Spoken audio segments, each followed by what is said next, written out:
السلام علیکم ورحمۃ اللہ وبرکاتہ۔ اعوذ باللہ من الشیطان الرجیم، بسم اللہ الرحمن الرحیم۔ یعتذرون الیکم اذا رجعتم الیہم، عذر پیش کریں گے وہ تمہاری طرف جب تم ان کی طرف لوٹو گے۔ قل لا تعتذروا لن نؤمن لکم قد نبأنا اللہ من اخبارکم، کہہ دیجئے تم عذر نہ پیش کرو، لن نؤمن لکم، ہرگز نہیں یقین کریں گے ہم تمہاری بات پر، قد نبأنا اللہ من اخبارکم، تحقیق خبردار کر دیا ہے ہمیں اللہ تعالیٰ نے تمہاری خبروں پر، وسیر اللہ عملکم ورسولہ، اور بہت جلدی اللہ تعالیٰ تمہارے اعمال دیکھے گا اور اس کا رسول بھی۔ ثم تردون الى عالم الغیب والشہادۃ فینبئکم بما کنتم تعملون، پھر تم اس کی طرف لوٹائے جاؤ گے جو غیب اور حاضر کو جانتا ہے، فینبئکم، بس وہ تمہیں خبر دے گا جو تم عمل کرتے رہے۔ اس سے پہلے جنگ تبوک کا واقعہ شروع ہے کہ منافقین اس جنگ میں حیل و حجت کی وجہ سے شریک نہیں ہوئے تھے، تو اللہ تعالیٰ اسی سلسلے کو آگے چلاتے ہوئے کہہ رہے ہیں کہ جب تم جنگ تبوک سے ان کی طرف گھروں کو واپس لوٹو گے تو یہ لوگ اپنے اپنے عذر پیش کریں گے، تو آپ ان کے پیش کیے ہوئے عذر قبول نہ کریں اور ان کو صاف کہہ دیں کہ ہم تمہاری بات پر یقین نہیں کر سکتے کیونکہ ہمیں اللہ نے تمہاری اصل بات کی خبر دے دی ہے، اور بہت جلدی اللہ تعالیٰ تمہارے عملوں کو دیکھے گا اور اس کا رسول بھی دیکھے گا۔ یہاں اگر اللہ اور اس کے رسول کے عمل دیکھنے کا درجہ برابر ہوتا تو اس کی عبارت یوں ہونی چاہیے تھی، وَسَيَرَ اللَّهُ وَرَسُولُهُ عَمَلَكُمْ، کہ اللہ اور اس کا رسول تمہارے عمل دیکھے گا۔ یہاں اللہ تعالیٰ نے عَمَلَكُمْ یعنی مفعول کو مقدم کیا ہے رسول سے، جس کا مطلب یہ ہے کہ اللہ کا تمہارے اعمال کو دیکھنا اور طرح سے ہے اور رسول اللہ صلی اللہ علیہ وسلم کا اعمال کو دیکھنا اور طرح سے ہے۔ یہاں اللہ اور اس کے رسول دونوں کو برابر نہیں سمجھا جا سکتا۔ نبی علیہ الصلوۃ والسلام نے فرمایا کہ اگر تم یہ کہو کہ ماشاء اللہ، اور جو اللہ تعالیٰ نے چاہا، اور یہ نہ کہو کہ ماشاء اللہ و رسولہ، کہ جو اللہ اور اس کا رسول چاہے ہم وہ کریں گے۔ صحابہ اکرام اکثر کہہ دیا کرتے تھے کہ جو اللہ چاہے اور اس کا رسول چاہے وہ ہم کریں گے، تو فرمایا کہ درمیان میں یعنی وقفہ کرو، ثم رسولہ، پھر اس کا رسول چاہے، کیونکہ دونوں کا دیکھنا برابر نہیں ہے۔ اللہ تعالیٰ حقیقی طور پر انسان کے اعمال کو دیکھنے والا ہے، جبکہ رسول اللہ صلی اللہ علیہ وسلم کا یہ عمل اپنی زندگی تک تھا کہ آپ اپنی زندگی میں اپنے صحابہ اکرام کے اعمال کو دیکھتے تھے کہ ان میں کون کیا کر رہا ہے، پھر اس کو برے کام سے منع کرتے تھے اور نیکی کا حکم دیتے تھے۔ اس چیز کی تائید اگلی آیت میں بھی آ رہی ہے جو اگلے سبق میں ہوگی، کہ اس میں یہ لفظ ہیں کہ وَقُلِ اعْمَلُوا فَسَيَرَ اللَّهُ عَمَلَكُمْ وَرَسُولُهُ وَالْمُؤْمِنُونَ، کہ اللہ اور اس کے بعد اس کا رسول اور مومن بھی تمہارے اعمال کو دیکھیں گے۔ تو اگر ہم یہاں رسول اللہ صلی اللہ علیہ وسلم کو حساب و کتاب لینے میں اللہ کا شریک سمجھیں، نعوذ باللہ، تو اگلی آیت میں تو پھر مومن بھی شامل ہیں، تو پھر ہم کیا کہیں گے کہ مومن بھی مومنوں کا، مسلمانوں کا حساب لیں گے؟ نہیں، یہاں اللہ اور اس کے رسول کا ذکر کرنے کا مطلب یہ ہے کہ اللہ تعالیٰ حقیقی طور پر تمہارے اعمال کو دیکھے گا، اور نبی صلی اللہ علیہ وسلم اور مومنون ظاہری طور پر تمہارے اعمال کو دیکھیں گے کہ تم لوگ کیا کر رہے ہو، اور اللہ کے بارے میں فرمایا کہ تم عالم الغیب اور والشہادہ کی طرف لوٹا دیے جاؤ گے، اور وہ تمہیں تمہارے اعمال کی جو کچھ تم کرتے رہے اس کی خبر دے دے گا، یعنی اس کا رزلٹ تمہیں بتا دے گا اور اس کی سزا اور جزا تمہیں دے دے گا۔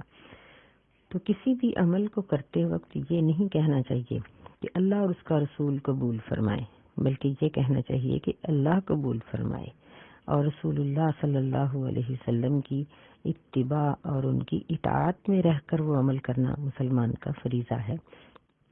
نبی علیہ السلام لوگوں کے اعمال قیامت کے دن چیک کرنے والے نہیں ہوں گے، بلکہ یہ صرف اللہ رب العزت کی ہی شان ہے کہ وہ لوگوں کے اعمال دیکھے گا۔ سَيَحْلِفُونَ بِاللَّهِ لَكُمْ إِذَا انقَلَبْتُمْ إِلَيْهِمْ لِتُعْرِضُوا عَنْهُمْ، ان قریب وہ اللہ کی قسمیں کھائیں گے تمہارے لیے جب تم ان کی طرف لوٹو گے تاکہ تم ان سے اعراض کر لو، یعنی درگزر کر لو۔ فَأَعْرِضُوا عَنْهُمْ، پس منہ ہی پھیر لو ان سے۔ إِنَّهُمْ رِجْسٌ وَمَأْوَاهُمْ جَهَنَّمُ، بے شک یہ ناپاک ہیں اور ان کا ٹھکانہ جہنم ہے۔ جزاء بما كانوا يكسبون، یہ اس چیز کا بدلہ ہے جو وہ کرتے رہے، یعنی منافق اپنی یقین دہانی میں قسموں سے بھی گریز نہیں کریں گے اور تمہارے لوٹنے کے بعد قسمیں کھا کھا کر یقین دلائیں گے، بلکہ جو لوگ حق پر ہوتے ہیں ان کی نسبت جھوٹ پر اڑنے والے لوگ اپنا زیادہ یقین دلاتے ہیں۔ تو ایسے ہی منافقین کے بارے میں اللہ تعالیٰ نے فرمایا کہ یہ قسمیں بھی کھائیں گے تاکہ تم ان سے درگزر کر لو، لیکن فرمایا کہ درگزر نہیں، ان سے اعراض ہی کر لو، منہ ہی پھیر لو، کیونکہ یہ رجس ہیں۔ معلوم ہوا کہ عقیدہ کا درست ہونا یہ پاکیزگی کا حصہ ہے۔ جس شخص کا عقیدہ درست ہے وہ ظاہری طور پر اور باطنی طور پر پاک ہے، اور جس کا عقیدہ غلط ہے وہ شخص بے شک ظاہری طور پر کتنا ہی صاف ستھرا خوبصورت لباس میں اور خوبصورت رہائش میں ہو، لیکن وہ اندر سے ناپاک ہوتا ہے۔ یعنی مکمل طہارت یہ ہے کہ ظاہری اور باطنی طور پر انسان پاک ہو۔ جس کا عقیدہ درست نہیں ہے وہ باطنی طور پر ناپاک رہتا ہے، اور صرف ظاہری پاکیزگی اس کو وہ فائدہ نہیں دے سکتی جو عقیدے کی درستی اور عقیدے کی اصلاح سے اس کو حاصل ہونا ہے۔ ایسے لوگوں کا ٹھکانہ جن کا باطن ناپاک ہے، فرمایا کہ جہنم ہے، اور یہ اس چیز کا بدلہ ہے جو وہ کرتے رہے۔ یحلفون لکم لترضوا عنہم، قسمیں کھاتے ہیں وہ تمہارے لیے اس لیے کہ تم ان سے راضی ہو جاؤ۔ فَإِن تَرْضَوْا عَنْهُمْ فَإِنَّ اللَّهَ لَا يَرْضَىٰ عَنِ الْقَوْمِ الْفَاسِقِينَ، بس اگر تم ان سے راضی ہو بھی جاؤ بس بے شک اللہ تعالیٰ نہیں پسند کرتا فاسقوں کی قوم کو، یعنی فاسق لوگوں کو اللہ تعالیٰ پسند نہیں کرتا، اللہ تعالیٰ ان سے راضی نہیں ہوتے، اور اصل چیز تو اللہ کی رضا ہے۔ اگر اللہ کی رضا حاصل نہیں تو کچھ بھی فائدہ نہیں، اگر اللہ کی رضا حاصل ہے تو چاہے پوری دنیا ناراض ہو پھر فائدہ ہی فائدہ ہے، اور اگر اللہ ناراض ہے تو چاہے پوری دنیا خوش ہو نقصان ہی نقصان ہے، کیونکہ اصل چیز یہ ہے۔ تو یہ منافقین کی یہاں 3 حالتیں بیان کی گئی ہیں۔ ایک یہ کہ یہ لوگ عذر پیش کر کے جان چھڑائیں گے، اگر اس سے بھی معاملہ سخت ہو جائے تو پھر یہ درگزر کی درخواست کریں گے، پھر اگر دیکھیں گے کہ یہ ابھی بھی ہمارا معاملہ سیدھا نہیں ہوتا تو قسمیں کھانے سے بھی یہ لوگ گریز نہیں کریں گے، قسمیں کھا لیں گے۔ تو فرمایا کہ اس معاملے میں بھلائی نہیں ہے، بھلائی اس چیز میں ہے کہ اللہ انسان سے راضی ہو جائے۔ اگر اللہ خوش ہے تو پھر فائدہ ہے۔ الاعراب اشد کفرا ونفاقا واجدر الا يعلموا حدود ما انزل اللہ علی رسولہ، دیہاتی زیادہ سخت ہیں کفر میں اور نفاق میں، اور زیادہ قریب ہے کہ وہ نہ جان سکیں اللہ کی حدوں کو، ما انزل اللہ، جو اللہ نے نازل کی ہیں اپنے رسول صلی اللہ علیہ وسلم پر، واللہ علیم حکیم، اور اللہ تعالیٰ جاننے والا حکمت والا ہے۔ یہاں دیہاتیوں کا تذکرہ ہوا ہے جو مدینہ سے علیحدہ دیہاتوں میں رہا کرتے تھے۔ فرمایا کہ ان کا کفر اور نفاق مدینے کے دیہاتیوں سے مدینے کے منافقین سے بھی زیادہ ہے، کیونکہ یہ لوگ تعلیم میں دور ہوتے ہیں، پھر یہ شکار کرتے ہیں تو یہ رحم سے دور ہو جاتے ہیں، اسی طرح یہ لوگوں کے ساتھ ان کا کثرت سے میل ملاپ نہیں ہوتا، تو اس وجہ سے ان کے اندر درگزر کا مادہ بہت کم ہوتا ہے، اس لیے فرمایا کہ ان میں یہ چیزیں پائی جاتی ہیں، اور علم سے دور ہونے کی وجہ سے ممکن ہے کہ یہ علم بھی حاصل نہ کر سکیں اور شریعت کو نہ سمجھ سکیں۔ وَمِنَ الْأَعْرَابِ مَن يَتَّخِذُ مَا يُنْفِقُ مَغْرَمًا وَيَتَرَبَّصُ بِكُمُ الدَّوَائِرَ، اور دیہاتیوں میں سے ایسے لوگ بھی ہیں من یتخذ جو سمجھتا ہے اس چیز کو جو وہ خرچ کرتا ہے مغرمن چٹی، یعنی دیہاتیوں میں سے بعض صدقہ و خیرات کو چٹی سمجھتے ہیں، وَيَتَرَبَّصُ بِكُمُ الدَّوَائِرَ اور تمہارے ساتھ وہ گردش کا ایک چکر کا انتظار کرتے ہیں، عَلَيْهِمْ دَائِرَةُ السَّوْءِ انہی پر ہے بری گردش، واللہ سمیع علیم اور اللہ تعالیٰ سننے والا جاننے والا ہے۔ یعنی نبی علیہ الصلوۃ والسلام ان کو جو فنڈ دینے کا کہتے تھے جنگوں کے لیے یا بعض ضرورتوں کے لیے یا ایسے ہی جو زکوٰۃ ان کو دینا پڑتی تھی، یہ لوگ اس کو بھی چٹی سمجھتے ہیں اور یہ اس انتظار میں ہیں کہ کوئی ایسی طاقت قوت پیدا ہو جو مسلمانوں کو نیست و نابود کر دے اور اس زکوٰۃ کی ادائیگی سے ہماری جان چھوٹ جائے۔ دیکھیں کہ آج کل بھی بہت سے لوگ ایسے موجود ہیں، گھروں میں ایسے بچے موجود ہیں جو کہتے ہیں کہ ہمیں بڑا نماز کے لیے نہ کہے تو ہم نہ پڑھیں، عورتیں موجود ہیں جو کہتی ہیں کہ ہمارا شوہر سختی نہ کرے تو ہم پردہ چھوڑ دیں یا بعض نیکی کے کام چھوڑ دیں۔ تو یہاں دیکھیں کہ اس آیت میں اللہ تعالیٰ نے ایسی خواہش رکھنے والوں کو منافق قرار دیا ہے جو یہ چاہتے ہیں کہ اگر ہمیں کوئی نہ دیکھے تو ہم گناہ کر لیں، اور اگر نیکی کرتے ہیں تو ان کو صرف اس مجبوری سے کرنی پڑتی ہے کہ ان کو کوئی دیکھنے والا یا پوچھنے والا ہے یا ان کی کوئی ایسی ضرورت ہے، مثلا کوئی دعا کرنی ہے، کوئی وظیفہ کرنا ہے یا اور کوئی اس طرح کا کام ہے، اب اس کام کے لیے اس مقصد کے لیے کاروبار کے لیے ان کو مسلسل نماز پڑھنی پڑے گی یا اور کوئی نیکی کا اہتمام کرنا پڑے گا، تو یہ بہت ہی غلط قسم کی عادت ہے۔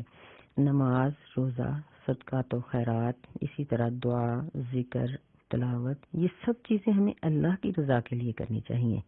بعض دیگر مقاصد کے لیے نہیں کرنی چاہیے کہ ہم فلاں مقصد کے لیے یہ کر لیں، فلاں مقصد کے لیے یہ کر لیں، نہیں، بلکہ اپنی عبادت کو اس طرح کا بنائیں کہ ہم اللہ کے اس قدر قریب ہو جائیں کہ ہم اللہ سے جو بھی مانگیں اللہ ہمیں عطا کر دے۔ وَمِنَ الْأَعْرَابِ مَن يُؤْمِنُ بِاللَّهِ وَالْيَوْمِ الْآخِرِ اور دیہاتیوں میں سے کچھ ایسے بھی لوگ ہیں جو اللہ پر ایمان لاتا ہے اور آخرت پر ایمان لاتا ہے، وَيَتَّخِذُ مَا يُنْفِقُ قُرُبَاتٍ عِندَ اللَّهِ وَصَلَوَاتِ الرَّسُولِ اور وہ سمجھتا ہے، پکڑتا ہے یا سمجھتا ہے اس چیز کو جو کچھ وہ خرچ کرتا ہے قربات قریب ہونے کا سبب اللہ کے نزدیک، وصلوات الرسول اور رسول صلی اللہ علیہ وسلم کی دعاؤں کا سبب۔ اس کو یوں پڑھ لیں کہ وَيَتَّخِذُ مَا يُنْفِقُ قُرُبَاتٍ عِندَ اللَّهِ وَصَلَوَاتِ الرَّسُولِ اور وہ اپنے صدقات و خیرات کو جو وہ خرچ کرتا ہے اس کو سمجھتا ہے کہ یہ قربت کا سبب ہے اللہ اور اس کے نزدیک اور نبی علیہ السلام کی دعاؤں کے حاصل کرنے کا سبب۔ الا انہا قربت لہم خبردار بے شک وہ ان کے لیے قربت کا سبب ہی ہے۔ سیدخلہم اللہ فی رحمتہ ان قریب داخل کرے گا ان کو اللہ تعالیٰ اپنی رحمت میں۔ ان اللہ غفور الرحیم بے شک اللہ تعالیٰ بخشنے والا رحم کرنے والا ہے۔ یعنی تمام دیہاتی برابر نہیں ہیں، دیہاتیوں میں سے بڑے بڑے اچھے لوگ بھی ہیں جو اللہ اور اس کے رسول پر ایمان لاتے ہیں، نبی علیہ الصلوۃ والسلام سے ملاقات کے لیے دور دراز سے سفر کر کے آتے تھے اور وہ جو کچھ خرچ کرتے تھے اس کو اللہ اور اس کے رسول کی قربت کا سبب سمجھتے تھے۔ تو اسی طرح آج کل بھی دیہاتوں میں سارے لوگ برابر نہیں ہیں، بڑے بڑے اچھے لوگ بھی ہیں اور بڑے برے قسم کے لوگ بھی ہیں۔ تو یہ اللہ تعالیٰ نے ان آیات میں اس بات کی طرف رغبت دلائی ہے کہ تعلیم و تربیت سے ہی انسان سدھرتا اور سنورتا ہے۔ اسلامی تربیت ہوگی، اسلامی تعلیم ہوگی تو چاہے انسان شہر میں رہنے والا ہو یا دیہات میں، وہ اللہ تعالیٰ کے قریب ہے۔ فرمایا سیدخلہم اللہ فی رحمتہ اللہ ان کو ان قریب اپنی رحمت میں داخل کر لے گا۔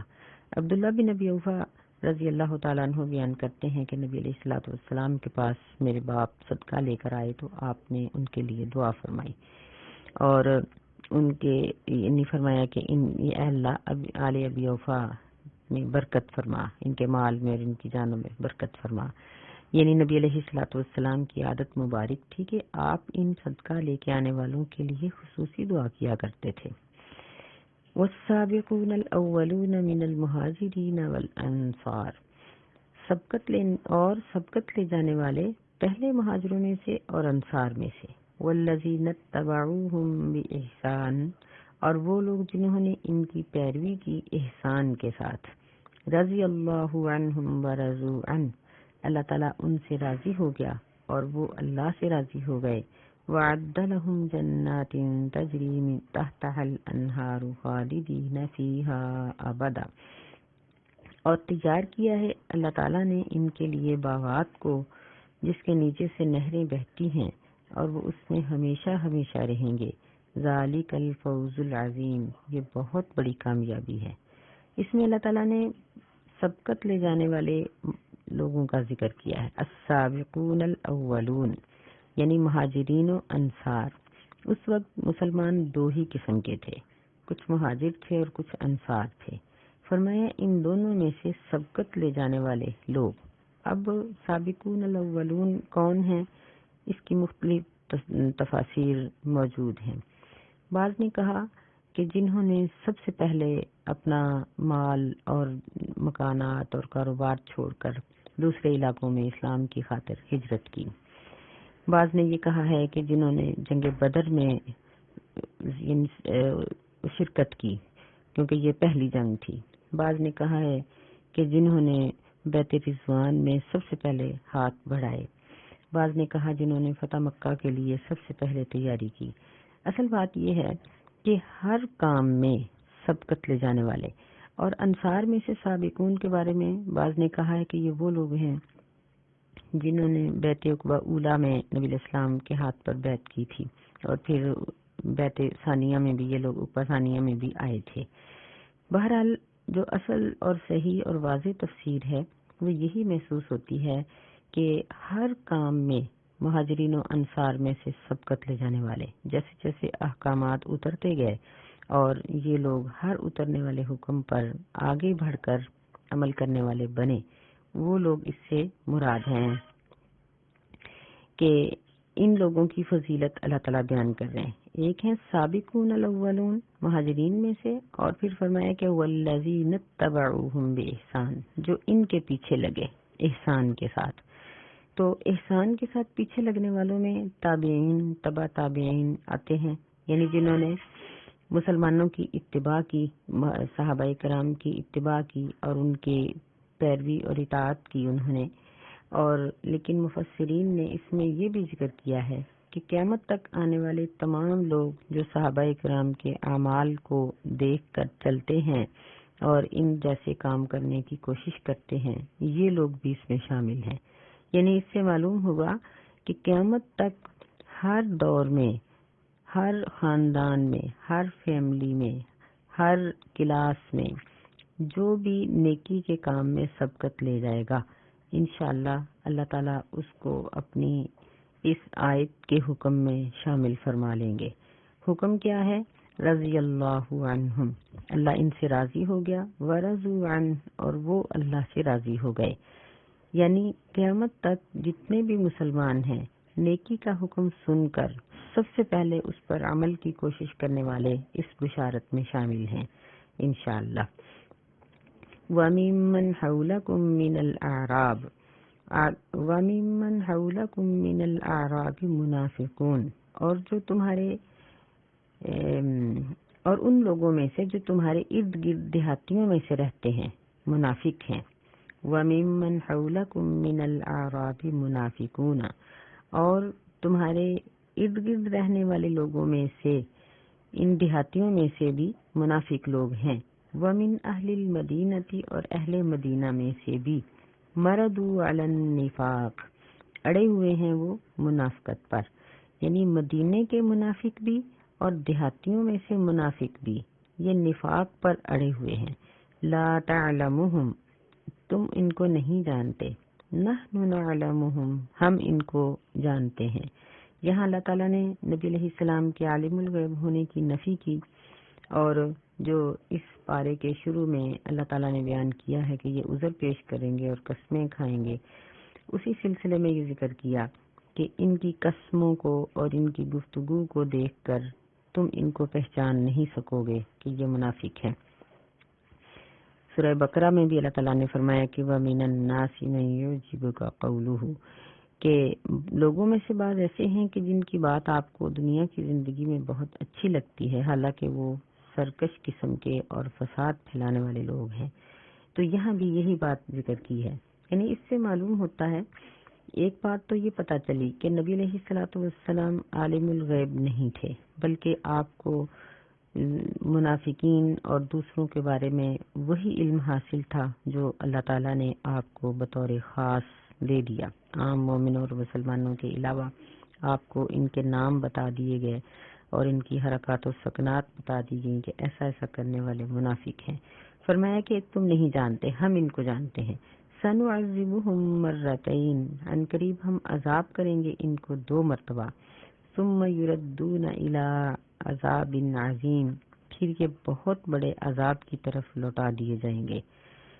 یہ 2 مرتبہ عذاب، اس کی مختلف تفاسیر ہیں۔ ایک تو یہ بھی ہے کہ یعنی ان کو دنیا میں اپنے مال کمانے اور اپنی جانوں کو بچانے کی جو فکر ہر وقت ان کو لگی رہتی ہے اور ایک خوف میں مبتلا رہتے ہیں کہ کہیں کوئی جنگ کا یا صدقے کا حکم نہ مل جائے، یہ عذاب۔ دوسرا موت کے وقت فرشتوں کی مار کا عذاب ہے ان پر۔ اور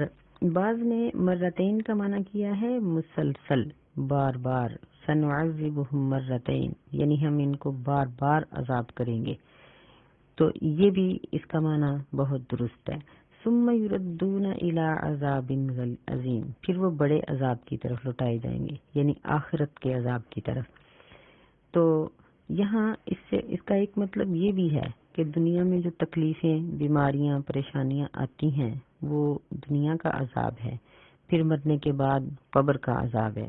بعض نے یہ کہا ہے کہ ایک موت کے وقت کا عذاب اور ایک قبر کا عذاب اور پھر اس کے بعد عذاب عظیم، یہ قیامت کے دن کا عذاب ہے۔ اعاذنا اللہ منہا، اللہ تعالی ہمیں ایسے تمام عذابوں سے محفوظ رکھے۔ وآخرون اعترفوا بذنوبهم خلطوا عملا صالحا وآخر سیئا، اور دوسرے وہ لوگ جو اعتراف کر لیتے ہیں اپنے گناہوں کا، خلطوا، ملے جلے کرتے ہیں وہ عمل اچھے بھی اور دوسرے برے بھی۔ عسى اللہ ان یتوب علیہم، قریب ہے کہ اللہ تعالیٰ ان پر رجوع فرمائے۔ ان اللہ غفور الرحیم، بے شک اللہ بخشنے والا، رحم کرنے والا ہے۔ یعنی منافق تو وہ لوگ ہیں جو اوپر سے اچھے دکھائی دیتے ہیں اور اندر سے برے ہیں، اور وہ اپنے اس عمل پر تسلسل سے اڑے ہوئے ہیں۔ لیکن جو لوگ اپنے گناہوں کا اعتراف کر لیتے ہیں اور وہ گناہوں سے بچنے کی کوشش کرتے ہیں، لیکن ان سے گناہ ہو بھی جاتے ہیں، کوشش کے باوجود بھی وہ ان سے کوئی نہ کوئی گناہ ہو ہی جاتا ہے، تو فرمایا کہ ایسے لوگوں کو اللہ تعالیٰ بہت قریب ہے، یعنی ممکن ہے کہ اللہ ان کو بخش دے گا۔ یعنی اس سے یہ معلوم ہوا کہ گناہوں پر اڑ جانا یہ بری عادت ہے، گناہ ہو جانا یہ انسان کی فطرت ہے۔ آدم علیہ السلام کی غلطی کا ذکر کر کے اللہ تعالیٰ نے یہ بات ہمیں قرآن مجید میں سمجھا دی ہے کہ غلطی کرنا یہ انسان کی فطرت ہے۔ انسان غلطی کے کام پر ارادے کے بغیر بھی کوئی نہ کوئی ایسا کر ہی جاتا ہے، لیکن اچھائی یہ ہے کہ غلطی ہو جانے کے بعد انسان اپنے اس گناہ کی اللہ سے معافی مانگے اور اس پر اصرار نہ کرے، عادت نہ بنا لے۔ یعنی کہیں غلطی کے ساتھ کوئی ایسا کام ہو گیا جو خلاف شرع تھا، بھول کر ہو گیا یا لا علمی کی وجہ سے ہو گیا، لیکن جیسے ہی اس کا پتہ چلا کہ میں نے یہ کام شریعت کے خلاف کیا ہے، اللہ کی نافرمانی کا یہ کام کر لیا ہے، تو فوراً اس کی معافی مانگی جائے، استغفار کر لیا جائے، استغفر اللہ پڑھ لیا جائے، اللہ تعالیٰ سے بخشش کی دعا کر لی جائے، اور پھر اس پر آئندہ نہ عمل کرنے کا وعدہ کر لیا جائے، شرمندگی کا اظہار کیا جائے۔ تو یہ مسلمان کی شان ہے، یہ مسلمان کی اسلامی کیفیت ہے کہ وہ اپنے گناہ پر اڑتا نہیں ہے، بلکہ ہو جائے گناہ تو اس کے بعد وہ اللہ تعالیٰ سے معافی کی درخواست کرتا ہے اور پھر اپنے اس گناہ سے رک جاتا ہے۔ اللہ ہمیں ایسا کرنے کی توفیق عطا فرمائے۔ اللہ تعالی ہمیں گناہوں سے محفوظ رکھے اور ہمیں اللہ تعالی توبہ کرنے کی اور اپنی طرف رجوع کرنے کی توفیق عطا فرمائے۔ السلام علیکم ورحمۃ اللہ وبرکاتہ۔